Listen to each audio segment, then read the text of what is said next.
Today's Countdown Closer says an influx of ex-cons who've served their time entering the workforce is a boost for the labor force and could be a boost to your portfolio. We loved this idea. We thought it was fascinating. Jeff Korzenik is the chief investment strategist at Fifth Third Bank. Really interesting here. Now, these are people who've served their time, correct? Absolutely. And what are they doing to affect the workforce and, in turn, stocks? So the best things we are seeing are coming out of the private sector. The business community is stepping forward and starting to solve some of these social ills. The particular challenge is people who have a criminal record have great difficulty entering the workforce no matter how much they want to, no matter how qualified they are.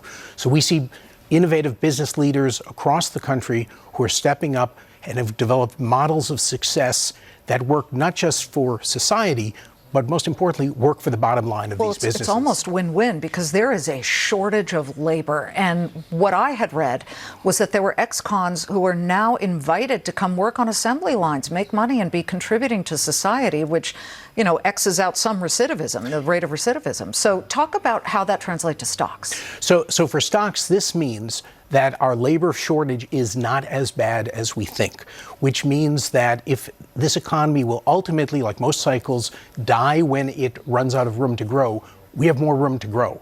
We think that this economic expansion can go longer and be stronger than the market is assuming.